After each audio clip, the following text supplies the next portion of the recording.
Good morning students. कल हम लोगों ने अपना चैप्टर नंबर 5 जो माइक्रो इकोनॉमिक्स है उसका टॉपिक नंबर 5 पढ़ा था, जो कि था शिफ्ट ऑफ डिमांड कर्व। ठीक है, आज हम लोग पढ़ेंगे अपना क्रॉस प्राइस इफेक्ट, जो आपके एग्ज़ाम के पॉइंट ऑफ व्यू से भी थोड़ा इम्पोर्टेंट टॉपिक है। ठीक है, तो इसे ध्यान से समझिएगा।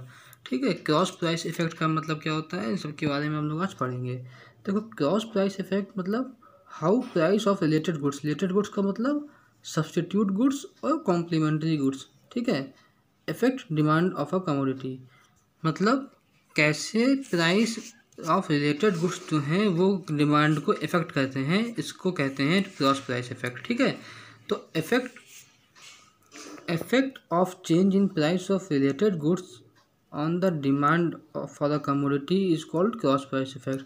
कि रिलेटेड गुड्स के प्राइस में चेंज होने से डिमांड की, कमोडिटी की डिमांड में क्या इफेक्ट हो रहा है, इसे कहते हैं cross price effect. Effect of change in price of related goods on the demand for the commodity is called cross price effect. Related goods कौन कौन से होते हैं? दो होते हैं, एक तो सब्सटीट्यूट गुड्स और दूसरे कॉम्प्लीमेंट्री गुड्स। तो हम लोग सबसे पहले बात करते हैं सब्सटीट्यूट गुड्स की। ठीक है, किनकी? सब्सटीट्यूट गुड्स की। ठीक है, demand for the commodity in relation to price of substitute goods. ठीक है, तो सबसे पहले बात करते हैं कि अगर सब्सटीट्यूट गुड्स में का प्राइस इंक्रीज हो जाता है।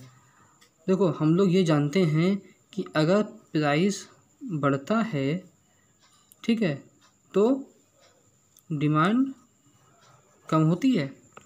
इतना हम लोग जानते हैं कि प्राइस के बढ़ने से डिमांड कम होती है। अब मान लीजिए आप, या तो हम लोग टी कॉफ़ी का भी एग्जाम्पल ले सकते हैं, या कॉलगेट पेप्सोडेंट, बहुत सारे ऐसे गुड्स हैं जिनका हम लोग एग्जाम्पल ले सकते हैं। ठीक है, तो हम लोग इस बुक में आपको टी कॉफ़ी ही दिया हुआ है भाई, तो टी कॉफ़ी लेकर चलते हैं क्योंकि आसानी होगी समझने में। ठीक है, तो मान लो कि आज के टाइम पे टी का प्राइस जो था 50 रुपये था और 50 से बढ़ के वो 100 हो गया, तो टी की डिमांड कम हो जाएगी ना, और उसके सब्स्टिट्यूट गुड्स क्या है? कॉफ़ी, और कॉफ़ी की डिमांड बढ़ जाएगी। तो अगर प्राइस इंक्रीज, सब्स्टिट्यूट गुड का प्राइस इंक्रीज होता है, टी का सब्स्टिट्यूट क्या है? एक है टी, देखो टी है, टी का सब्स्टिट्यूट क्या है? कॉफ़ी। टी का सब्स्टिट्यूट क्या है? कॉफ़ी। टी के प्राइस बढ़ने से टी की डिमांड कम हो जाएगी और कॉफ़ी की डिमांड बढ़ जाएगी। तो ऐसे में आपका जो डिमांड कर्व है, जो पहले यहाँ पे था, वो आगे बढ़ जाएगा, फॉरवर्ड शिफ्ट हो जाएगा। ठीक है, तो अगर प्राइस इंक्रीज़ होती है तो आपका जो डिमांड कर्व है वो शिफ्ट फॉरवर्ड हो जाता है। ठीक है, आपका डिमांड कर्व क्या होता है? वो फॉरवर्ड शिफ्ट हो जाता है इनिशियली।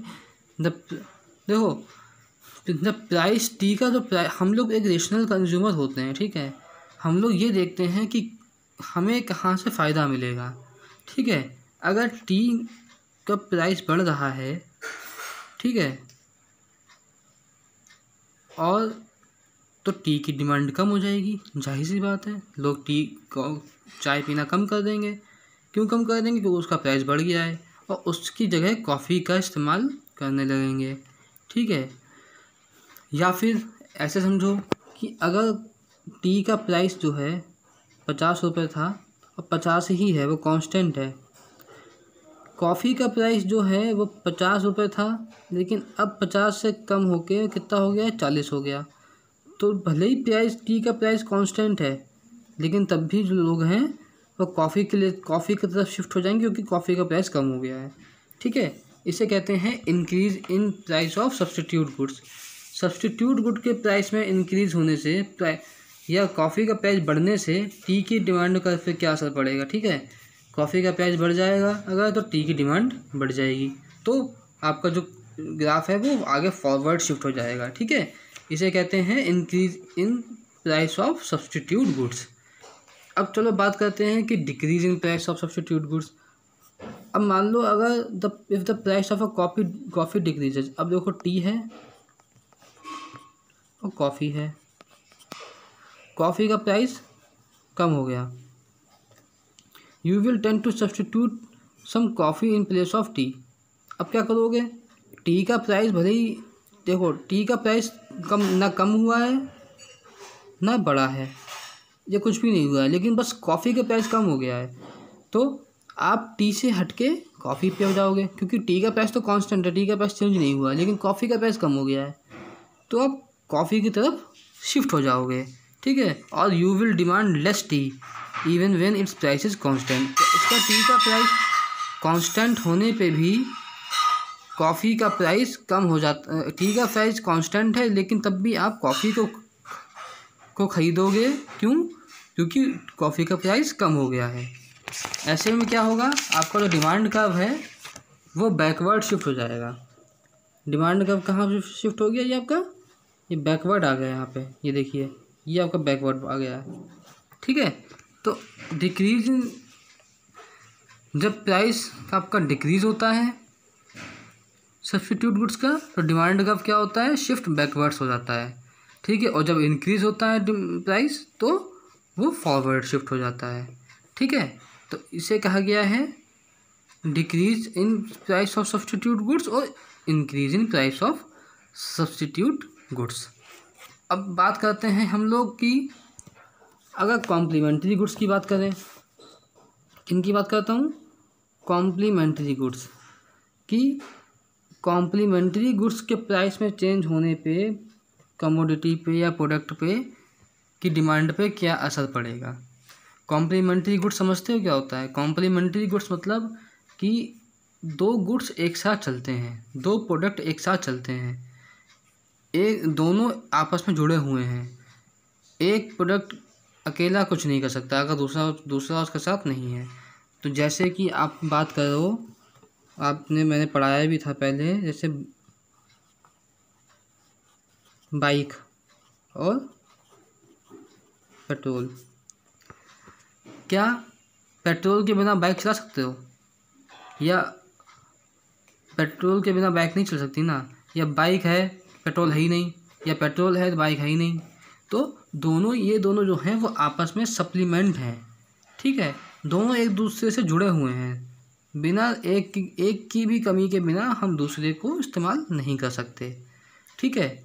तो इसमें ये पूछा गया है कि मान लो ऐसे कार और पेट्रोल के एग्जाम्पल दिया, कॉम्प्लीमेंट्री गुड, लेट्स कार आपका कमोडिटी डिमांड और छोड़ दो, ठीक है। बाइक, अब यहाँ पे एक बात बताओ कि मान लो पेट्रोल का प्राइस 70 रुपये था, 70 रुपये प्रति लीटर था, आज के टाइम में वो 100 रुपये प्रति लीटर हो गया है। क्या चेंज हो गया, 30 रुपये का, 30 रुपये का चेंज हो गया है। तो क्या प्राइस, पेट्रोल का प्राइस बढ़ने पे आप बाइक की डिमांड या बाइक चलाना कम करोगे कि ज़्यादा करोगे। जाहिर सी बात है, अगर प्राइस पेट्रोल का बढ़ जाएगा तो हम बाइक को कम चलाएंगे, बाइक कम चलाएंगे या उसकी बाइक लोग कम खरीदेंगे, कोई इशू कर लो। तो पेट्रोल के प्राइस में के बढ़ने से या कम होने से बाइक की डिमांड पे असर पड़ता है, यही कहा गया है यहाँ पे। देखो, increase in price of complementary goods मतलब अगर बाइक का प्राइस तो कांस्टेंट है, बाइक जो है वो 60,000 की आती है, बाइक कितने की आ रही है, मान लो 60,000 की आ रही है, ये कांस्टेंट है, ठीक है। लेकिन पेट्रोल जो है, पेट्रोल का प्राइस भैया 70 से हो गया 100, तो बाइक का प्राइस कांस्टेंट रहने पे भी हम जो हैं वो बाइक को कम खरीदेंगे या कम चलाएंगे, क्यों, उसका चेंज हो रहा है ये, ठीक है। तो आपको जो डिमांड कर्व है वो बैकवर्ड शिफ्ट होगा, क्योंकि बाइक की डिमांड कम हो रही है। प्राइस के इंक्रीज़ होने पे, जब कॉम्प्लीमेंट्री गुड्स में जब प्राइस बढ़ता है, ठीक है, तो डिमांड कम होती है, तो आपका जो ग्राफ रहेगा वो बैकवर्ड शिफ्ट हो जाएगा, ठीक है। इसे कहते हैं increase in price of complementary goods. अब बात करते हैं कि डिक्रीज़। मान लो कि प्राइस ऑफ पेट्रोल डिक्रीज़ हो गया, अभी हम लोगों ने क्या किया था, प्राइस ऑफ पेट्रोल बढ़ गया। अब मान लो पेट्रोल का प्राइस जो था 70 की जगह 50 का ही हो गया, 20 रुपये का फ़ायदा हो रहा है हम लोगों को। 70 की जगह 50 का हो गया, 20 का फ़ायदा हो रहा है, ठीक है। तो if the price of petrol decreases people may have the tendency to buy more cars. अब अगर 50 पेट्रोल का प्राइस कम हो जाएगा तो बाइक की या कार की डिमांड बढ़ जाएगी। Even when price of car is constant, भले ही बाइक की जो प्राइस है वो कांस्टेंट है, वो 60,000 की 60,000 ही है, वो चेंज नहीं हो रही है, वो उतनी ही की उतनी ही है। चेंज किस में हो रहा है, कॉम्प्लीमेंट्री गुड्स में। कॉम्प्लीमेंट्री गुड मतलब पेट्रोल में चेंज हो रहा है। तो पेट्रोल के प्राइस में चेंज होने पे बाइक की प्राइस पे क्या असर पड़ेगा, हम यहाँ पे इसकी बात कर रहे हैं, ठीक है। जब पहले इंक्रीज़ हुआ तो डिमांड कब हमारा कैसे हो गया, शिफ्ट बैकवर्ड, ठीक है। अब प्राइस कम हो गया है बाइक पेट्रोल का, तो ज़्यादा से ज़्यादा कार बिकेंगी, ज़्यादा से ज़्यादा लोग चलाएंगे। This is situation of increase in demand और फॉरवर्ड शिफ्ट ऑफ डिमांड, ठीक है। क्यों इंक्रीज इन डिमांड क्यों कहा मैंने, क्योंकि कॉम्प्लीमेंट्री गुड्स की प्राइस में कमी आने से डिमांड बढ़ती है। देखो, कॉम्प्लीमेंट्री के प्राइस में कमी आने से कॉम्प्लीमेंट्री गुड्स की डिमांड बढ़ती है, प्राइस कम होने पे डिमांड बढ़ेगी। तो आपका जो ग्राफ है वो फॉरवर्ड शिफ्ट हो जाएगा। पहले आप कम खरीदते थे आपकी, ठीक है, पहले आपका ये चार्ट था मान लो,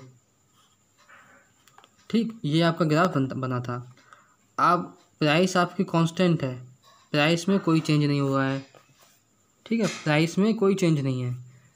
कॉम्प्लीमेंट गुड का प्राइस बढ़ गया तो डिमांड बढ़ जाएगी। ये आपका दूसरा ग्राफ बन जाएगा, फॉरवर्ड शिफ्ट हो जाएगा, ठीक है। ये आपका फॉरवर्ड शिफ्ट हो जाएगा, फॉरवर्ड शिफ्ट हो रहा है, ये देखो ये फॉरवर्ड शिफ्ट हो रहा है, ठीक है। तो आपका इसका मतलब क्या हुआ, डिक्रीज इन। अगर प्राइस डिक्रीज हो रहा है कॉम्प्लीमेंट्री गुड्स को, बहुत ध्यान से समझना, ठीक है। छोटी छोटी बातें हैं यहीं पे कन्फ्यूजन क्रिएट कर देती हैं, ठीक है। अगर कॉम्प्लीमेंट्री गुड्स का प्राइस कम होगा, डिक्रीज होगा, तो डिमांड बढ़ेगी, ऐसे ध्यान समझो। पेट्रोल का प्राइस कम होगा तो हम कार की डिमांड ज़्यादा करेंगे, ठीक है। यही तो मतलब होता है ना, समझ रहे हो कि पेट्रोल के प्राइस में कमी आने से डिमांड जो है बढ़ जाएगी, किसकी, कॉम्प्लीमेंट्री गुड्स। पेट्रोल का क्या है, कार है, इसकी डिमांड बढ़ जाएगी, ठीक है। और आपका जो ग्राफ होगा वो फॉरवर्ड शिफ्ट हो जाएगा, ठीक है। तो इसे कहा जाता है decrease in price of complementary goods, ठीक है। समझ गए, कोई परेशानी हो, कोई दिक्कत, परेशानी हो, समझने में दिक्कत आए तो मुझे कमेंट सेक्शन में आप लोग बता सकते हैं, मैं फिर से आपको समझा दूंगा, ठीक है। तो decrease in price of complementary goods और increase in price of complement. Increase होने पे डिमांड का क्या होगा, बैकवर्ड शिफ्ट होगा। डिक्रीज होने पे कॉम्प्लीमेंट्री गुड्स की बात कर रहा हूँ मैं सिर्फ, यहाँ ध्यान रखना।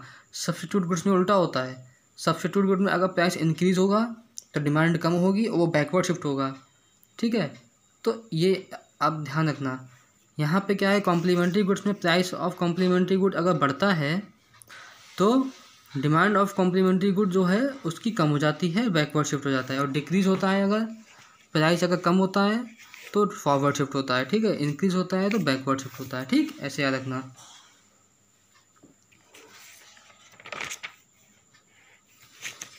ठीक, अब हम लोग बात करते हैं भैया relationship between income and demand. Income और डिमांड में क्या रिलेशनशिप होती है। देखो भाई,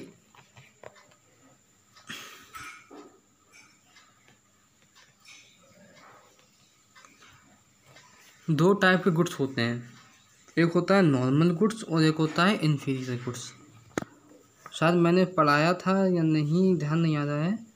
दो टाइप के गुड्स होते हैं, नॉर्मल गुड्स होते हैं और इन्फीरियर गुड्स होते हैं। देखो भाई, नॉर्मल गुड्स तो नॉर्मली गुड्स हैं, कोई टेंशन नहीं, कोई परेशानी नहीं।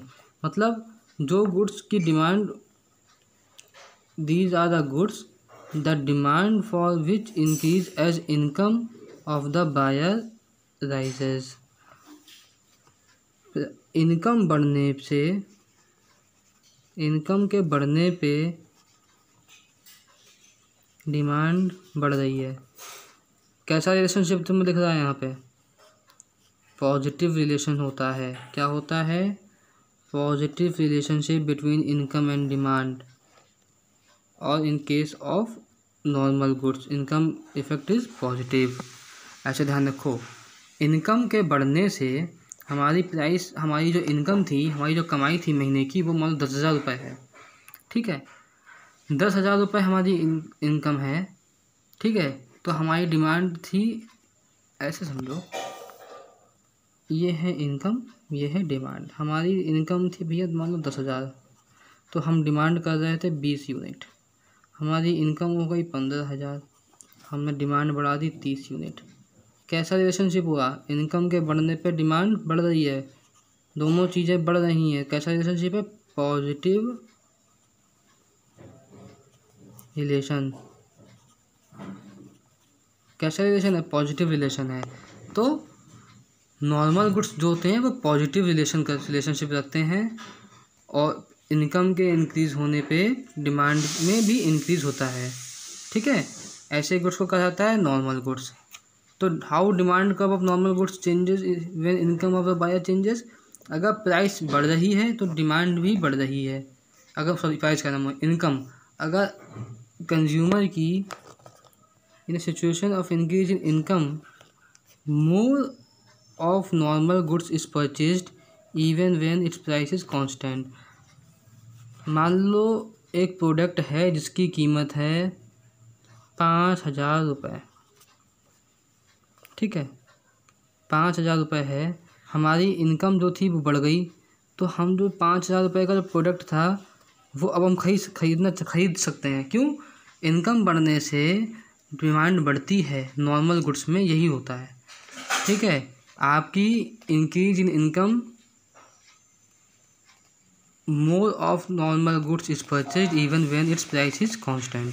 प्राइस के कांस्टेंट रहने पर भी इनकम बढ़ने से प्राइस, अगर किसी भी कमोडिटी का प्राइस कांस्टेंट है उससे कोई फ़र्क नहीं पड़ता है। ठीक है, इनकम बढ़ जाएगी तो हम उसकी डिमांड भी बढ़ जाएगी। और डिक्रीज इन इनकम का मतलब, अगर हमारी इनकम कम हो जाती है, इफ़ इनकम डिक्रीजेज डिमांड भी डिक्रीज हो जाएगी। तो दोनों में कैसा रिलेशनशिप है? पॉजिटिव रिलेशनशिप है। ठीक है, इनकम बढ़ने से डिमांड बढ़ेगी नॉर्मल गुड्स में, और इनकम के कम होने से डिमांड कम हो जाती है। ऐसा समझो कि ये एक हमारा ग्राफ था। अब मैं दूसरा ग्राफ बनाऊंगा तो ज़्यादा तुम लोग को समझ में आएगा। ऐसे बने बनाए ग्राफ में आप समझ में नहीं आता है। ऐसा समझो, ये एक है ग्राफ आपका, वाई एक्सेस है, ये आपका कौन सा है? एक्स एक्सेस है, ये 0 है। मान लो भैया ये तुम्हारा एक पहले का, आपकी जब इनकम थी तब आपका ये एक डिमांड कर्व बनता था। आपकी इनकम बढ़ गई, तो आप जब आपकी इनकम बढ़ेगी तो डिमांड कैसी क्या होगा? इनकम बढ़ेगी तो डिमांड भी बढ़ेगी। तो डिमांड आपने बढ़ा दी, आपका जो ग्राफ था वो फॉरवर्ड शिफ्ट। एक चीज़ बहुत ध्यान रखना, प्राइस जो है आपका, ये प्राइस भैया कांस्टेंट रहेगा, प्राइस कभी चेंज नहीं होगा। ठीक है, प्राइस कांस्टेंट है, सिर्फ इनकम अदर जो आपके फैक्टर्स हैं वो चेंज हो रहे हैं। अदर फैक्टर्स मतलब इनकम चेंज हो रही है, या सब्स्टिट्यूट गुड्स और कॉम्प्लीमेंट्री गुड्स की इनकम में चेंज हो रहा है, प्राइस में उसमें चेंज हो रहा है। तो क्या कहा मैंने? इनकम बढ़ने से डिमांड बढ़ गई, और इनकम के कम होने पे डिमांड आपकी कम हो जाएगी, तो बैकवर्ड शिफ्ट हो जाएगा। ठीक है, यही इसमें बताया गया है। अगर आपकी इनकम इंक्रीज हो गई, when income increases, when income decreases, A से सी हो जाएगा। पहले पॉइंट ए था आपके पास, ये आपका इक्विलिब्रियम पॉइंट था। जब इनकम आपकी कम हो गई, इनकम डिक्रीज हो गई, तो आपका पॉइंट ए से शिफ्ट होकर बैकवर्ड चला गया सी पे, तो बैकवर्ड शिफ्ट हो गया। और जब इनकम बढ़ती है तो आपका जो डिमांड है वो बढ़ गई। Income increases demand increases, income decreases demand decreases, simple बात। ठीक है, तो ये तो था आपका नॉर्मल गुड्स। अब बात करते हैं इन्फीरियर गुड्स। इन्फीरियर गुड्स वो गुड्स होते हैं जो बहुत लो क्वालिटी के होते हैं, और इसमें इन्वर्स रिलेशनशिप होता है, समझ रहे हो। There are the goods the demand for which decreases as income of buyer rise. Income जो है बढ़ने पे डिमांड जो है कम होगी। कैसा रिलेशनशिप है, एक एरो ऊपर जा रहा है, एक एरो नीचे आ रहा है। कैसा रिलेशनशिप है, निगेटिव रिलेशनशिप है, ठीक है। क्यों है, इन्फीरियर गुड्स थोड़े लो क्वालिटी के गुड्स होते हैं, तो लो क्वालिटी के गुड्स आप कब खरीदोगे, जब आपकी इनकम कम होगी। जब इनकम कम होगी, और जब इनकम कम होगी तो डिमांड बढ़ेगी। क्यों, हमारे पास मान लो 5 रुपये हैं, ठीक है, तो मैं 5 रुपये वाली चॉकलेट खा रहा हूँ। अब भैया मजबूरी है, सस्ती वाली चॉकलेट खानी पड़ रही है, ठीक है। मेरी पॉकेट मनी बढ़ गई, 20 रुपये हो गई, तो क्या मैं तब भी 5 रुपये की चॉकलेट खाऊंगा? नहीं खाऊंगा। क्यों नहीं खाऊंगा? अरे भाई वो बेकार क्वालिटी की चॉकलेट है। मैं वो तब खाता था जब मेरे पास रुपए कम थे, इनकम मेरी कम थी। अब मेरी इनकम 20 रुपये है, तो मैं 20 रुपये की चॉकलेट खाऊंगा, अच्छी वाली चॉकलेट खाऊंगा। तो इनकम जब कम है तो इन्फीरियर गुड्स की डिमांड ज़्यादा है। जब इनकम आपकी बढ़ गई तो इन्फीरियर गुड्स की डिमांड कम हो जाएगी। आप मान लो अमीर आदमी हैं, रिच पीपल हैं, जो अमीर लोग हैं वो क्या इन्फीरियर गुड्स खरीदते हैं? नहीं खरीदते हैं। इन्फीरियर गुड्स वो लोग खरीदेंगे जिनकी इनकम कम है। इनकम आपकी कम है तो आप इन्फीरियर गुड्स ज़्यादा। इन्फीरियर गुड्स होते हैं बहुत लो क्वालिटी के गुड्स, ऐसे समझो, जो अच्छी क्वालिटी के नहीं होते हैं, वो तभी बिकते हैं जब आपकी इनकम कम है। जब इनकम कम है तभी उनकी डिमांड ज़्यादा है। जब इनकम ज़्यादा हो जाएगी उनकी डिमांड कम हो जाएगी, तब आपकी इनकम बढ़ जाएगी, तो आप अच्छे से अच्छा, अच्छी क्वालिटी का अच्छे से अच्छा गुड्स खरीदना चाहोगे ना। कि मान लो आपके पास है 1000 रुपये आपकी इनकम, तब भी आप 5 रुपये चॉकलेट खा रहे हो, नहीं खाओगे। कितना भी ख़राब खाओगे, कितनी भी ख़राब खाओगे, तो भी उस 5 रुपये की चॉकलेट नहीं खाओगे, आप थोड़ी अच्छी चॉकलेट खाओगे। तो इनकम के कम होने पे इन्फीरियर गुड्स की डिमांड ज़्यादा होती है, और इनकम के बढ़ने पे डिमांड कम हो जाती है। ऐसे गुड्स को कहा जाता है इन्फीरियर गुड्स। इनमें निगेटिव रिलेशनशिप होता है, ठीक है।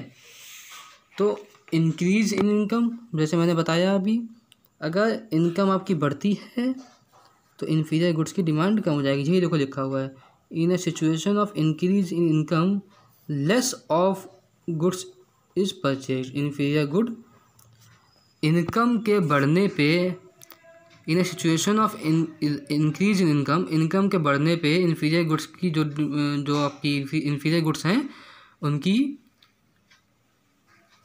डिमांड कम हो जाती है। और डिक्रीज में, if the income decreases the consumer already consuming an inferior good is further compelled to depend on it. Income decrease होने पे इन्फीरियर गुड्स की डिमांड बढ़ जाएगी, ठीक है। यही बताया गया है, यही है इनकम। व्हेन इनकम डिक्रीज़, जब इनकम कम हो रही है तो डिमांड बढ़ रही है। देखो, जब इनकम डिक्रीज़ है तो डिमांड बढ़ गई, जब इनकम बढ़ गई तो डिमांड, व्हेन इनकम इंक्रीजेज, देखो यही आयदा बना है, व्हेन इनकम इंक्रीज हो गई तो डिमांड आपकी कम हो गई, तो आपका बैकवर्ड शिफ्ट हो गया, ठीक है। इसे कहते हैं इन्फीरियर गुड्स। और इस चैप्टर का आपका लास्ट टॉपिक आज में पढ़ लो एक बार, impact of taste and preference on the demand of a commodity, ठीक है। कि टेस्ट और प्रेफरेंस के पे डिमांड की कमोडिटी के डिमांड पे क्या इफेक्ट होता है। देखो, individuals like and dislike, you tend to buy more or less of a commodity simply because you like or dislike tend to change। आपके लाइक्स और डिसलाइक पे आपकी demand of a commodity depend करती है। Trends and fashion change हो गया। आज जो है ट्राउज़र का ज़माना है, अगले 2 साल में जीन्स का ज़माना आ गया। तो फैशन से भी, फैशन और ट्रेंड्स और फैशन से भी demand of a commodity depend करती है। और क्लाइमेटिक इन्वायरमेंट कैसा है, ठीक है। Your taste and preference tends to change with change in the climate environment. Winter season induce you to good like tea और कॉफ़ी, ठीक ठीक है। और समर में आप लोग कोल्ड ड्रिंक्स पीते हो, तो आपके इस टेस्ट और प्रेफरेंस के अकॉर्डिंग भी क्लाइमेट चेंज से भी जो है आपका demand of a commodity depend करती है। फेवरेबल और unfavourable change in taste and preference. Favourable change in taste and preference induced by buyers to buy more of a commodity even when its price continue to be the same, ठीक है। और this is the situation of increase in demand. मतलब favourable change के माध्यम से demand आपकी increase हो जाती है, ठीक है। आपको वो प्रोडक्ट चाहिए तो चाहे उसका प्राइस बढ़ जाए चाहे कम हो, कोई फ़र्क नहीं पड़ने वाला है, आप उसकी डिमांड को करोगे ही। और अनफेवरेबल जो आपका कमोडिटी है, चाहे वो कितना भी सस्ता हो जाए आप उसको नहीं खरीदोगे, ठीक है। तो इसे कहते हैं फेवरेबल और unfavourable taste and preference, changing taste and preference. मतलब backward shift in demand curve ये और forward shift in demand curve, ठीक है। जब फेवरेबल आपका गुड्स है तो उसकी फॉरवर्ड शिफ्ट होगा, और जब आपका अनफेवरेबल प्रोडक्ट है जिसको आप पसंद नहीं करते हो, उसकी डिमांड कितनी भी ज़्यादा हो जाए कम हो जाए उससे कोई फ़र्क नहीं है, वो बैकवर्ड शिफ्ट होगा, ठीक है। डिमांड उसकी कम से कम ही रहेगी। तो ये था आपका आज का टॉपिक, ठीक है। अब हम लोग बात करेंगे अगले चैप्टर की कल से। तो आपका क्रॉस प्राइस इफेक्ट आज ख़त्म हो गया। इम्पॉर्टेंट टॉपिक है, इसे बहुत ध्यान से अपने नोट्स बनाइएगा, ठीक है। और छोटे छोटे पॉइंट्स इसमें क्लियर हो जाएंगे तो बहुत आसानी से समझ में आ जाएगा, नहीं तो दिक्कत करेगा आपको, ठीक है। तो थैंक यू क्लास, आज हम लोग इतना ही रखते हैं। मैं इसके कुछ क्वेश्चन आंसर्स तो नहीं है, हाँ इसमें आगे एक छोटा सा वो दिया हुआ है, मैं उसको भेज दूँगा, वो आप लोग कॉपी में नोट कर लीजिएगा, ठीक है। Thank you class.